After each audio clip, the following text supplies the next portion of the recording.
Droopy man boobs, nuns and Rambo, Hamilton's Sevens costumes don't disappoint.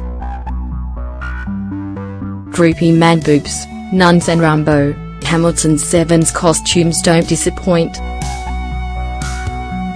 David Hobbs considers himself an old geezer, but he's more than that. He's old geezer with a sense of humor. David travelled nearly 19,000 kilometres, from England to New Zealand, to bring his son two saggy man boob costumes for the 2018 Sevens. He went door to door from Dover in Kent to Hamilton. David said this was the first time he had been to an international rugby match. "It's been absolutely brilliant," David said while his son Darren Hobbs yelled at him to get in a picture. "Quiet down," David said to his son, "I think I'm being chatted up by the reporter." David said it was a hoot bringing the costumes through New Zealand customs. "Can you imagine a couple of old geezers having to bring these costumes in from the UK? It was a laugh, I'll tell you." Darren and his friend Philip Conahan wore the English costumes on Sunday.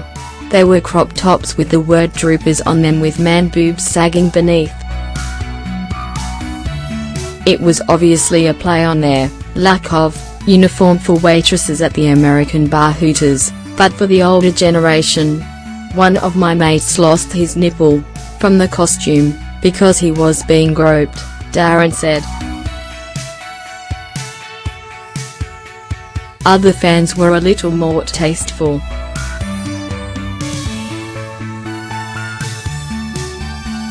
Wearing pigtails and a school uniform, Pewteroo mum Kim White and her husband, Mike, decided to take it back to basics, old school.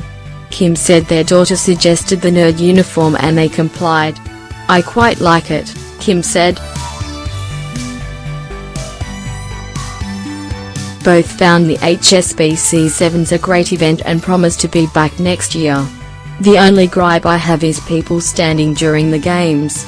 Other than that, I couldn't complain about anything," Mike said. Wig-wearing Dale Cobb was a mixture of Otago Highlander and Scotsman. Cobb, from Wananui, said this was the 16th Sevens tournament he had attended. "I've been to many Sevens and this is the most relaxed. Honestly, it's been a fantastic event. Kudos to the organisers." But the costume everyone was talking about belonged to the pregnant Prime Minister Jacinda Ardern wannabe, who was spotted on Saturday rubbing his fake belly and networking. Sadly, he was missing in action on Sunday.